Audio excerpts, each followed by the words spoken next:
Hello dear students and welcome to Sandy's economy crackers. प्यारे छात्रों, आप सबका बहुत बहुत स्वागत है आज इकोनॉमी क्रैकर के fiscal and monetary policy session में। आज बुधवार है, ये सेशन नंबर 11 है। तो ये हम इंटरनेट पे सबके लिए फ्री रिलीज कर रहे हैं, सभी लोग पढ़ें और एंजॉय करें। बाकी हमारे लेवल 2 में ही मेंबर्स के लिए जाता है। आज का है session number 11, deep dive conceptual. हर बुधवार को हम डीप डाइव लेते हैं, कॉन्सेप्ट बेस लेते हैं। फिस्कल एंड मॉनेटरी पॉलिसी, तो आज हम बात करेंगे किसी भी देश की राजकोषीय नीति और मौद्रिक नीति की। पूरे भारत में इकोनॉमी को लेकर चर्चाएं गर्म हैं, पूरी दुनिया में ही हैं, because of the war, because of AI, because of so many pending issues that have accumulated now. उस लाइट में ये टॉपिक आपके लिए बहुत यूजफुल होगा।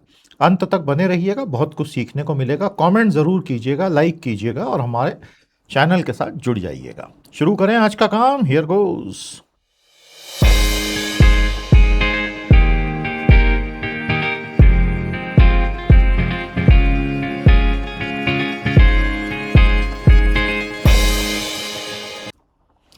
दोस्तों, सैंडीज इकोनॉमी क्रैकर हमारे चैनल के मेंबरशिप लेवल 2 में दिया जाता है। टोटल 5 लेवल से मेंबरशिप के। वीडियो के नीचे एक ज्वाइन का बटन है, उसको प्रेस करेंगे, आपको पांचों लेवल दिखेंगे। एक से बढ़कर एक नॉलेज वीडियोस लगातार आते रहते हैं। तुरंत अभी के अभी मेंबरशिप लीजिए चैनल की, चैनल को सपोर्ट कीजिए। बहुत बहुत शुक्रिया। हमारा एआई टर्बो चार्जर का कोर्स 13 तारीख को होगा और आपने आज तक एआई में कुछ भी नहीं किया है, बस ये मौका है स्टार्ट करने का, क्योंकि एआई से बच के भाग नहीं सकते। अब सीखना पड़ेगा, स्टूडेंट हो, प्रोफेशनल हो, यंग हो, ओल्ड हो, सीख लेंगे तो करियर में एक लीप आएगी। धीरे धीरे एक साल में मास्टरी बनेगी। स्टार्टिंग पॉइंट ये हो सकता है टर्बो चार्जर। एनरोलमेंट की लिंक नीचे कमेंट में दी है, क्लिक कीजिए, ओपन कीजिए और वहां जाके एनरोल कर लीजिए। याद रखिएगा 13 जून शनिवार सुबह 8 बजे से क्लास शुरू हो जाएगी। साथ रहेंगे, बहुत मजा आएगा। Thank you. तो आज है बुधवार, टाइम है डीप डाइव का। शुरू करते हैं। फिस्कल एंड मॉनेटरी पॉलिसी, भारी शब्द है भैया, सुन के ही थोड़ा सा ब्लड प्रेशर हर किसी का बढ़ जाता है। राजकोषीय और मौद्रिक नीति सुन के डबल बढ़ जाता है, लेकिन है बहुत सरल। एकदम सरल भाषा में बोलूं, राजकोषीय नीति वो जो सरकार करे, जिसका राजकोष पे नियंत्रण है। मौद्रिक नीति वो जो केंद्रीय बैंक करे, जिसका मुद्रा पे नियंत्रण है। खत्म, कुछ भी नहीं और इसमें। और fiscal policy is what the government of India will do because it controls the treasury. Monetary policy is what the central bank of India or any country will do because it controls the currency. That's it. There is nothing more to it. एक आदर्श विश्व में ये दोनों एक दूसरे से arms length पर होने चाहिए। मॉनेटरी पॉलिसी एक इंडिपेंडेंट प्रोफेशनल व्यू के साथ चलाई जानी चाहिए। फिस्कल पॉलिसी जो आपकी पॉलिटिकल इकोनॉमी होती है उसके हिसाब से चलती है। नेचुरली लोगों ने चुन के भेजा है ना, तो कोई वो आइसोलेशन में थोड़ी काम करेंगे, वो हमेशा पॉलिटिकल इकोनॉमी के हिसाब से ही काम करेंगे, वैसा ही होना चाहिए। तो प्यारे दोस्तों, अब इसमें सिर के बल कूद पड़ते हैं और कूद के दूसरी तरफ से निकल भी जाएंगे, चिंता मत करो। तो ये जो फिस्कल पॉलिसी बोलते हैं, यानी कि राजकोषीय नीति, ये आखिर है क्या, ये करती क्या है? बहुत सरल है। ये पूरा सेशन ढंग से अटेंड करना, उसके बाद तुम खड़े होकर 10 मिनट भाषण देने की स्थिति में आ जाओगे। गुरु संदीप मानूधने सैंडी का ये वादा है तुमसे, ध्यान रखना। चैनल सब्सक्राइब किया कि नहीं, कर लो। फिस्कल पॉलिसी को सरकार चलाती है, क्योंकि सरकार के हाथ में टैक्स का पैसा राजकोष होता है। कैसे चलाएगी? टैक्स लगा के या टैक्स घटा के, पब्लिक स्पेंडिंग करके या पब्लिक स्पेंडिंग नहीं करके, बोरोइंग करके ताकि अपना डेफिसिट भर सके। हर साल सरकार बोरो करती है, दुनिया भर की सरकारें करती हैं। सब्सिडीज देके दुनिया भर की सरकारें सब्सिडीज देती हैं। कोई सब्सिडी अच्छी होती है, कोई सब्सिडी बुरी होती है। वेलफेयर स्कीम्स चला के, चलानी ही पड़ेगी, देश ही कोलैप्स हो जाएंगे नहीं तो। एंड इंफ्रास्ट्रक्चर इन्वेस्टमेंट करके पिछले 5 सालों से, क्योंकि भारत में प्राइवेट बड़े कॉरपोरेट सेक्टर ने इन्वेस्टमेंट से हाथ पीछे खींच लिए, बहुत कम कर दिया। सरकार हर साल अपने बजट में, जो इस साल 50 लाख करोड़ से ज्यादा का था टोटल बजट, गवर्नमेंट का कैपेक्स, कैपेक्स कैपिटल एक्सपेंस, पूंजीगत व्यय भयानक बढ़ गया है। हमारे जीडीपी को चलाने में अब सरकार ही कर रही है सब कुछ। इसीलिए फाइनेंस मिनिस्टर और चीफ इकोनॉमिक एडवाइजर बार बार बोलते हैं कि प्राइवेट सेक्टर को क्या हो गया है, करता क्यों नहीं है। अब उसके जो कारण है ना, वो तो बड़े स्पष्ट हैं, जाएंगे उसमें भी, मौका मिलेगा तो। फिस्कल पॉलिसी जो होती है, सरकार कराधान के जरिए कंट्रोल करेगी, पब्लिक स्पेंडिंग के जरिए। ये पिछले 5 साल में जबरदस्त हो रहा है। जो गवर्नमेंट कैपेक्स है, सरकार अगर उसको एकदम से घटा दे तो जीडीपी की ग्रोथ रेट आधे से नीचे आ जाएगी। बोरोइंग कर करके, जिसके लिए सरकार बॉन्ड जारी करती है, सब्सिडीज देकर, वेलफेयर स्कीम चलाकर और इंफ्रा इन्वेस्टमेंट्स कर करके, ये सबका मिला जुला खेल गवर्नमेंट की फिस्कल पॉलिसी कहलाता है। अब इसमें सेंट्रल बैंक का भी कोई रोल नहीं है, अभी हम आएंगे। मॉनेटरी पॉलिसी अलग चल रही है। फिस्कल पॉलिसी जो प्रभाव क्रिएट करती है, मॉनेटरी पॉलिसी उसके हिसाब से रिएक्ट करती है, और वो चुपचाप अपने कमरे में बैठ के देखते रहते हैं, फिर रिएक्ट करते हैं। फिस्कल पॉलिसी का गोल ये होता है कि भारत में डिमांड और ग्रोथ, या अमेरिका में या यूरोप में जहां भी है, इसको प्रभावित करें अपनी स्पेंडिंग से और टैक्सेस के थ्रू। जो पैसा बाहर निकालेंगे उसके थ्रू। आप लोगों ने अगर थोड़ा बहुत भी 10वीं 11वीं 12वीं में इकोनॉमिक्स पढ़ा है तो circular flows in the economy का आपने पूरा चार्ट पढ़ा होगा। तो टैक्सेस बाहर निकल जाते हैं और वो सरकार के पास आ जाते हैं। हालांकि कुछ नई थ्योरीज हैं इकोनॉमिक्स की, मॉडर्न मॉनेटरी थ्योरी वगैरह, जिसका ये कहना है कि sovereign can create as much money as it wants and it's not really taxation that runs it. तो सारे व्यूज हैं दुनिया में भैया।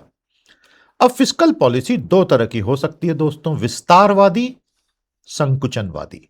एक्सपेंशनरी फिस्कल पॉलिसी यानी एक्सपैंड करो एक्सपैंड करो एक्सपैंड करो, आसान कर दो चीजों को तो खर्चा करो। कॉन्ट्रैक्शनरी फिस्कल पॉलिसी, और बहुत ज्यादा हो गया, सिकुड़ जाओ सिकुड़ जाओ सिकुड़ जाओ, मतलब टाइट कर दो। तो एक्सपेंशनरी फिस्कल पॉलिसी का मतलब होता है सरकार खर्च ज्यादा करेगी, टैक्सेस को घटा देगी। ये होती है एक्सपेंशनरी फिस्कल पॉलिसी, विस्तारवादी नीति। और इसका लक्ष्य ये होता है कि एक पॉजिटिव वर्चुअस साइकिल हमारी इकोनॉमी में क्रिएट हो जाए, तो उसको एक्सपेंशनरी पॉलिसी कहते हैं। और अगर हालत बहुत ही देश की खराब हो जाए, 1990s के जापान की तरह बुलबुला पूरा फुट गया, तो फिर फिस्कल मॉनेटरी दोनों ही एकदम एक्सपेंशनरी हो जाती है। हालांकि जापान उसके बाद भी 20 साल कुछ नहीं कर पाया, इसलिए फिर वो येन कैरी ट्रेड पूरी दुनिया में चल रहा है आज भी। बताइएगा कमेंट में अगर आपने येन कैरी ट्रेड के बारे में सुना है तो। कॉन्ट्रैक्शनरी फिस्कल पॉलिसी, सरकार अपने खर्चे घटा देगी, टैक्सेस बढ़ा देगी। उसको ऐसा डर है कि डिमांड बहुत ज्यादा बढ़ गई है, कंजम्पशन बहुत बढ़ गया, कम करो, डेफिसिट घटाओ, इन्फ्लेशन को घटाओ। सरकार अपनी तरफ से कॉन्ट्रैक्शनरी कर रही है। हालांकि यह काम दरअसल मौद्रिक प्राधिकारी का होता है, दी मॉनेटरी ऑफिशियल्स, जिनका काम होगा रेपो रेट के जरिए इंटरेस्ट लैंग्वेज पूरी इकोनॉमी की सेट करें। लेकिन अभी हम उस पर 1 मिनट में आएंगे। आएगा आएगा आएगा आएगा आने वाला। सबसे बड़ा चैलेंज किसी भी सरकार की फिस्कल पॉलिसी के लिए होता है ग्रोथ और फिस्कल डिसिप्लिन को मैच करके चलना। नॉर्मली फिस्कल डेफिसिट बढ़ता चला जाता है, फिस्कल डिसिप्लिन टूटता चला जाता है, और फिर अमेरिका जैसे देश में जिसके स्टॉक मार्केट का कैपिटलाइजेशन $70 ट्रिलियन के आगे है, भारत का 5 ट्रिलियन के आसपास है, राष्ट्रीय डेट $35 ट्रिलियन से ज्यादा हो चुका है अमेरिका में, उन्होंने फिस्कल डिसिप्लिन को तोड़ के पैसिफिक ओशन में फेंक दिया है। यहां तक कि डोनाल्ड ट्रंप जो ये सब कट करने की बातें करते हुए सत्ता में आए थे, उन्होंने उनकी सारी इलेक्शन स्पीचेस को आग लगा के फेंक दिया, और वो सब उल्टा कर रहे हैं जो बोला था। सुना सुना तो लग रहा है। तो ये है सारी कहानी फिस्कल पॉलिसी की। समझ में आ गया? सरल है, बहुत मुश्किल तो नहीं था भैया। मॉनेटरी पॉलिसी पर आ जाओ, तो ये सारे सूट बूट में आया कन्हैया, ये सारे लोग मॉनेटरी पॉलिसी वाले होते हैं। आपको सारे सूट और टाई पहने ही दिखाई देंगे, नेता आपको नहीं दिखेंगे भारत में सूट टाई। मॉनेटरी पॉलिसी वाले ज्यादा पढ़े लिखे हैं, इसलिए वो सूट टाई पहनते हैं। मॉनेटरी पॉलिसी केंद्रीय बैंक चलाता है, जिसके हाथ में करेंसी की ताकत है कंट्रोल करने की। भारत में आरबीआई चलाता है, अमेरिका में फेडरल रिजर्व चलाता है। तो ये क्या कर लेगा ऐसा? इसके पास जो हथियार हैं, ब्याज दर, liquidity control, repo rates, reverse repo rate, cash reserve ratio, statutory liquidity ratio, OMOs, open market operations, इन सभी टूल्स की मदद से वो ये कोशिश करेगा कि ओवरऑल पैसे का प्रवाह, लिटरली मुद्रा का प्रवाह कैसे हो रहा है, उसको बढ़ाऊं, घटाऊं, तेज करूं, थोड़ा धीमे करूं, उसका वॉल्यूम बढ़ा दूं, वॉल्यूम घटा दूं। ये सारा काम मौद्रिक नीति निर्माताओं का होता है। जब ये मौद्रिक नीति निर्माता अपना पॉलिसी रेट घोषित करते हैं, रेपो रेट, तो वो पूरी इकोनॉमी को एक संदेश होता है कि अब इंटरेस्ट रेट बढ़ाओ या सेम रखो या घटा दो। तो अगर ये रेपो रेट को 0.5% से भी तेज करेंगे, मतलब इनको डरे इन्फ्लेशन ज्यादा हो गया है, अब ये चाहते हैं क्रेडिट की ग्रोथ कम हो जाए, तो डाउन द लाइन सबकी इंस्टॉलमेंट की किस्तें बढ़ जाएंगी, क्योंकि 1 सेकंड में किस्तें बढ़ा देते हैं। हाँ, जब ये घटाते हैं तो 1 सेकंड में किस्तें घटती नहीं है। तो ये बहुत बदमाशी बैंक्स और एनबीएफसीज करते हैं, अनलेस आप अपने बैंकर को फोन लगा के बोले भाई साहब कैसे हैं आप, कल तो घटा दिया आरबीआई ने रेट, मेरा रेट तो आपने घटाया नहीं भाई साहब, चाय पीने आ जाऊं क्या आपके ऑफिस, तो वो फटाक से घटा देगा। तो थोड़ी होशियारी रखना, अगर लोन चल रहे हैं तुम्हारे ऊपर बहुत सारे, इंडियन मिडिल क्लास हो तो तुम पे 4 लोन तो चल ही रहे हैं, नहीं तो तुम कैसे मिडिल क्लास हो भारत के। मैं हमेशा लोगों को बोलता हूं, कोई भी चीज खरीदनी है इतना पैसा इकट्ठा कर लो कि एक झटके में खरीद सको, और नहीं तो मत खरीदना। अब दिखावे की दुनिया है, तो पड़ोसी ने आईफोन ले लिया, आईफोन प्रो मैक्स आता है कुछ बहुत महंगा, 1.5 लाख रुपए का, रंग बिरंगा, तो मेरे पास भी तो होना चाहिए। समाज में उठना बैठना, नाक इज्जत, उस चक्कर में डुबा देता है आदमी खुद को। 10,000 का 15,000 का सैमसंग अच्छा भला आ जाता है, ओप्पो वीवो मैक्स जो भी होते हैं सब आ जाते हैं, वो लो ना। और कोई मजाक उड़ाए तो बोलना भाई गरीब आदमी हूँ, पैसे ही नहीं है, तू दे दे खरीद लूँ। इन चीज़ों में हमेशा रात को नींद अच्छी आए ये ज़रूरी है। अनफॉर्चुनेटली भारत के मिडिल क्लास ने सारे गलत सबक सीख लिए हैं। अब कोई क्या कर सकता है, किसी को शौक ही है बर्बादी का तो फिर खरीदो और चलाओ ईएमआई और हो जाओ बर्बाद, नहीं तो आराम से अपनी चादर जितनी उतने पैर फैलाओ और खुश रहो जिंदगी में। सबकी अपनी अपनी एक फिलॉसफी होती है, हो सकता है आप मुझसे असहमत हो, खुश रहो भाई। कॉन्ट्रैक्शनरी पॉलिसी टाइट होती है, आरबीआई इंटरेस्ट रेट बढ़ा देगा, जैसे आपने फिस्कल पॉलिसी टाइट होती है वो खर्चे घटा देगा, सिंपल। जैसे ही इन्फ्लेशन हुआ, अब इन्फ्लेशन हुआ मतलब इन्फ्लेशन तो हमेशा ही रहेगा, प्राइसेस तो हमेशा बढ़ती है ना, प्राइसेस इस गति से बढ़ी या इस गति से बढ़ी, बस ये फर्क होता है, कम तो कभी होंगी ही नहीं मोटे तौर पे। तो अगर इस गति से बढ़ी तो आरबीआई को तुरंत अपना इंटरेस्ट रेट बढ़ाना होगा। अगर इस गति से बढ़ रही हैं तो टेंशन नहीं लेने का, खुश रहने का, घर जाने का, बढ़िया 4 अंडे का ऑमलेट बनाने का, मसाला ऑमलेट, थोड़ी मिर्ची ज्यादा डालने का, सो जाने का खाना खा के, ज्यादा लोड नहीं लेने का। एक्सपेंशनरी पॉलिसी लूज होती है, अब ग्रोथ ही नहीं हो रही, तो आरबीआई बोलेगा इंटरेस्ट रेट घटाओ भाई, धक्का लगाओ इकोनॉमी को। तो ये हैं वो सारे टूल जिनके मिक्स एंड मैच से काम चलता है। एक्चुअल रियल वर्ल्ड इससे बहुत ज्यादा कॉम्प्लेक्स है, लेकिन सरल भाषा में 20 मिनट में यही समझाना है। भारत आज एक बहुत अजीबोगरीब गली में फंस गया है। हमको ग्रोथ तो चाहिए, पर हमारे सामने इन्फ्लेशनरी प्रेशर सुरसा के मुंह की तरह खड़े हैं बिल्कुल। तो आरबीआई को तुरंत रेट बढ़ाना बहुत जरूरी है, लेकिन अगर वो बढ़ाएगा तो जीडीपी पे एडवर्स असर इमीडिएटली आएगा, खासतौर पे जब युद्ध समाप्त होने का नाम ही नहीं ले रहा और कच्चा तेल सामने निकल कर आ ही नहीं रहा और उसकी एवरेज प्राइस हो गई $100 प्रति बैरल, हमारी खरीदने की प्राइस उससे भी ज्यादा है। तो आज आरबीआई के सामने बहुत कठिन परिस्थिति है, कोई एक रास्ता उसको चुनना होगा, या तो कुछ करे नहीं, या बढ़ाए या घटाए, जो भी होगा उसके अपने प्रोज एंड कॉन्स और ट्रेड ऑफ्स होंगे। समझ गए बेटा?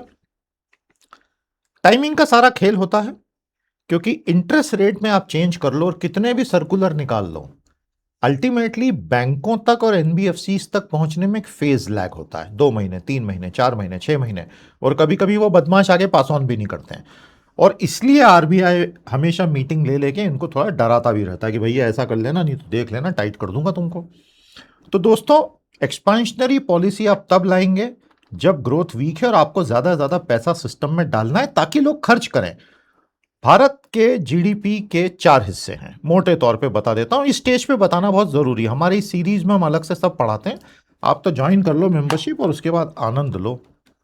जीडीपी को आप जब एक्सपेंडिचर साइड से मेजर करते हैं, जो सबसे एक सही तरीका है भारत के जीडीपी को एक्सपेंडिचर प्रोफाइल से मेजर करने का, तो उसमें सबसे पहले आता है लोगों का कंजम्पशन, आप और हम जो रोज खरीदारी कर डालते हैं, इसको कहते हैं प्राइवेट फाइनल कंजम्पशन एक्सपेंडिचर। फिर आता है गवर्नमेंट कंजम्पशन, सरकार जो कंज्यूम करती है, इसको कहते हैं गवर्नमेंट फाइनल कंजम्पशन एक्सपेंडिचर। फिर आता है इन्वेस्टमेंट, इसको कहते हैं ग्रॉस फिक्स्ड कैपिटल फॉर्मेशन। समझ गए? और फाइनली आता है नेट एक्सपोर्ट्स, जो होता है आपका एक्सपोर्ट माइनस इंपोर्ट, जो भारत के केस में मर्चेंडाइज में हमेशा नेगेटिव होता है। तो जीडीपी ऐसे मेजर होता है पूरा का पूरा। भारत में जीडीपी में कंजम्पशन जो है ये 60% से ज्यादा है। हमारा पूरा इकोनॉमी कंजम्पशन पे चल रहा है गुरु। अब एक बहुत अजीब चीज हो रही है हमारी इकोनॉमी के साथ। हम जितना कंज्यूम कर रहे हैं उसका बहुत बड़ा हिस्सा हम इंपोर्ट कर रहे हैं। तो हर बार जब जीडीपी ग्रोथ रेट बढ़ती हुई दिखती है, मतलब इंपोर्ट्स बढ़े हैं, क्योंकि हम हमारी सारी वस्तुएं जो कंज्यूम कर रहे हैं हमारी फैक्ट्रियों में बना ही नहीं रहे। हमारी मैन्युफैक्चरिंग एक बहुत मीडियोकर और फेलियर की कहानी है। जीडीपी का 13, 13.5, 14, 14.5% ही रह गया। टारगेट 25% ले जाने का था, नहीं हो पाया। तो हम इंपोर्ट कर रहे हैं, और जब आप इंपोर्ट करते हैं तो ऑटोमेटिकली डॉलर बाहर जाता है। तो हर बार जब जीडीपी तेजी से बढ़ता है तो डॉलर तेजी से बाहर जाते हैं, रुपया तेजी से गिरता है। तो it is a matter of pride to see that the GDP is growing fast. But remember that the downside of it is there is an inherent downside pressure on the rupee because a lot of our consumption is import dependent. और इसका एक ही solution है, हर जिले में बड़ी भीम का factory Bharat सरकार लगाए, करोड़ों को नौकरियां दे, कम से कम अपना डोमेस्टिक खपत तो हम खुद बना लें। लेकिन यह हो नहीं रहा है, और मुझे नहीं लगता निकट भविष्य में होगा भी। नेशनल फैक्ट्रीज मिशन कोई विजनरी नेता ले आए तो बात अलग है। आ गया समझ में? अब ये दोनों आपस में खेल खेलते रहते हैं, इंटरप्ले चलता है बेटा इनका। फिस्कल पॉलिसी क्या करती है? सीधे सीधे डिमांड पर असर डालती है। सरकार खर्च करेगी तो सीधे डिमांड ही आएगी ना। मॉनेटरी पॉलिसी इनडायरेक्टली असर डालती है, क्योंकि वो इंटरेस्ट रेट और क्रेडिट अवेलेबिलिटी से। फिस्कल पॉलिसी मतलब सरकार ने सीधे सीधे लिक्विडिटी का तरलता बहा दिया सिस्टम में। मॉनेटरी पॉलिसी एक लंबी चौड़ी मशीन के चक्के घुमाती है, और फिर कुछ डिले के बाद उसके असर आते हैं। यह पहला फर्क है दोनों में। सरकार हेविली स्पेंड करेगी, और अगर आरबीआई टाइट करती जाएगी तो फिर एक इफेक्ट दूसरे को कैंसिल करता चला जाएगा। इसलिए दोनों में कोऑर्डिनेशन होना जरूरी है, एब्सोल्युटली। लेकिन अगर इतना ज्यादा कोऑर्डिनेशन हो जाए कि आरबीआई वाला बोले यस सर, तो वो घातक भी हो सकता है, क्योंकि इंस्टीट्यूशनल कोलैप्स हो जाता है। फिर अगर सरकार और आरबीआई दोनों ग्रोथ को सपोर्ट करेंगे तो उस केस में ये तो पॉलिसी कंफ्लिक्ट हो गई, सरकार ने हेवी किया और आरबीआई ने टाइट कर दिया। पॉलिसी सिनर्जी, दोनों एक ही दिशा में जा रहे हैं। इसमें सबसे बड़ा खतरा यह है कि स्ट्रांग बूस्ट के चक्कर में आपका इन्फ्लेशन डबल डिजिट में जा सकता है। इसलिए सही समय पे दोनों को ब्रेक लगाना बहुत आवश्यक होता है। दूसरी और बात बता दूं, जापान 20-25 सालों तक 1990 से यही करता आ रहा है। फिस्कल मॉनेटरी दोनों भयंकर लूज भाग रहे हैं, कुछ नहीं हो पाया। डिफ्लेशनरी और स्टैगफ्लेशनरी ऐसे बबल में घुसा जापान, तबाह हो गया पूरा। लंबी कहानी है, मैंने ग्लोबल अफेयर की सीरीज में कवर किया, आप उसको पढ़िएगा, प्लाजा अकॉर्ड के नाम से। तो दोस्तों, आइडियल बैलेंस यह होगा कि सरकार प्रोडक्टिव ग्रोथ की तरफ ध्यान दे, उत्पादक ग्रोथ, ऐसी चीजों में पैसा लगाए जो एक्चुअली प्रोडक्टिविटी बढ़ाती, प्रति व्यक्ति उत्पादन की क्षमता। और आरबीआई जो है वो प्राइस स्टेबिलिटी और फाइनेंशियल स्टेबिलिटी की तरफ ध्यान दे। और भारत सरकार और आरबीआई यही प्रयास करते हैं। गलतियां होती रहती हैं, कभी बड़ी गलतियां हो जाती हैं, कभी छोटी गलतियां हो जाती हैं, और बैलेंस लाने का प्रयास चलता रहता है। बहुत जटिल है पूरी मशीन, और एक इंस्टीट्यूशनल सिस्टम बना है, उससे वो चलता है। तो भैया अब इसको समराइज कर दें फटाफट, समय हो गया है। कौन क्या कंट्रोल करता है? भारत सरकार 100% फिस्कल पॉलिसी कंट्रोल करती है, साल में एक यूनियन बजट के जरिए, जिसमें वो टैक्स 100% कंट्रोल करती है, एक्सपेंडिचर कंट्रोल करती है, कौन कितना बोरो करेगा उसको कंट्रोल करती है, और फिस्कल डिसीजन सारे कंट्रोल करती है। 100% ये ताकत भारत सरकार के पास है। और ये तो सॉवरेन हो गई भारत सरकार, जो सब सॉवरेन्स हैं, इंडिविजुअल स्टेट्स, उनके पास भी अपने अपने स्तर पर यही अधिकार है। समझ गए आप? आरबीआई मॉनेटरी पॉलिसी कमेटी के जरिए 6 लोगों की वो कमेटी, जिसको भारत सरकार खुद अपॉइंट करती है, उसके थ्रू ये डिसीजंस लेके mainly repo rate, CRR, SLR से, और दूसरे सैकड़ों छोटे छोटे ऑपरेशन, फिर उसमें पूरा फॉरेन एक्सचेंज अंदर आता है, तो उसकी पूरी एक स्टेरिलाइजेशन की प्रोसेस, बहुत जटिल चीजें हैं, इनके जरिए देश को स्टेबल बना के रखने का प्रयास करती है। फिस्कल पॉलिसी नॉर्मली 1-1 साल की होती है। भारत में पहले 5 ईयर प्लान्स हुआ करते थे, सब बंद हो चुके हैं, अब एनुअल प्लान चलते हैं। कोई लॉन्ग टर्म प्लानिंग हमारे यहाँ नहीं होती, नीति आयोग ये सब कुछ नहीं करता, उसके पास कोई फाइनेंशियल पावर नहीं है।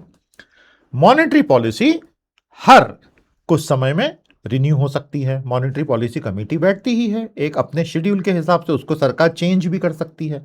और वो ऊपर नीचे करती रहती, क्योंकि इन्फ्लेशन तो डेली बेसिस पे चेंज होता है, लिक्विडिटी प्रेशर आते रहते हैं जाते रहते हैं, डिपेंडिंग ऑन कितना फॉरेन एक्सचेंज आया कितना गया। अभी रुपए की वैल्यू को लेकर झगड़ा चल रहा है कि ये कब 100 को पार करेगा, वो तो करेगा ही तय मान लीजिए।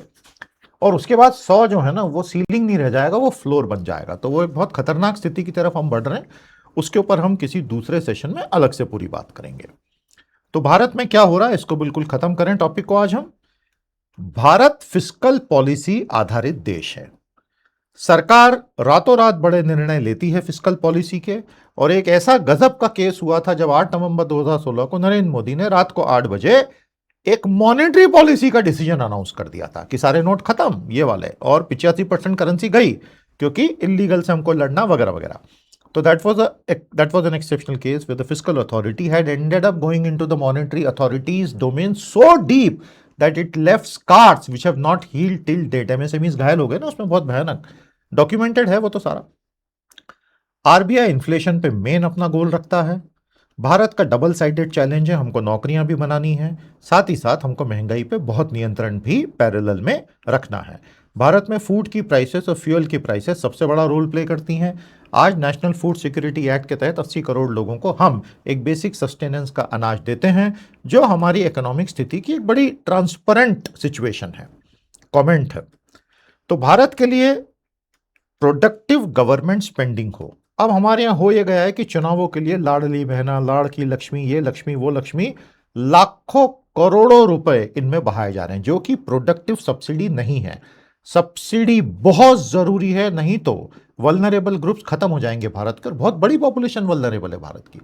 लेकिन चुनाव जीतने के लिए लाई जाने वाली स्कीम्स बहुत बुरी तरह घायल कर रही हैं राष्ट्रीय बजट को। उसको रोकने की जरूरत है, बिल्कुल क्लियर, सभी मानते हैं इस बात को। और आरबीआई को जो है अपनी तरफ से इन्फ्लेशन कंट्रोल पे ध्यान रखना, बैलेंस बना के चलना है। और एक बात तो तय है, भारत 2047 विकसित भारत की जो बात कर रहा है, अगर वहां पहुंचना है किसी भी हालत में जबरदस्त फॉरेन इन्वेस्टमेंट हमें आवश्यक होगा ही होगा। तो यह है कहानी दोस्तों फिस्कल और मॉनेटरी पॉलिसी की। उम्मीद करता हूं अच्छा लगा। हमारे चैनल के साथ जुड़ जाइए, सब्सक्राइब कर लीजिए, वीडियो को लाइक कीजिए, अपनी राय दीजिए, और ज्वाइन का बटन दबा के हमारे किसी मेंबरशिप लेवल को, लेवल 3 लेवल 4 जुड़ें, आपको बहुत अच्छा लगेगा। उम्मीद करूंगा सबका सपोर्ट लंबे समय तक मिलेगा। बहुत बहुत शुक्रिया। आज की क्लास को अब समाप्त करने का समय आ गया है। फिस्कल एंड मॉनेटरी पॉलिसी अब हम आपसे अगली सेशन में फिर भेंट करेंगे। नमस्ते, जय हिंद।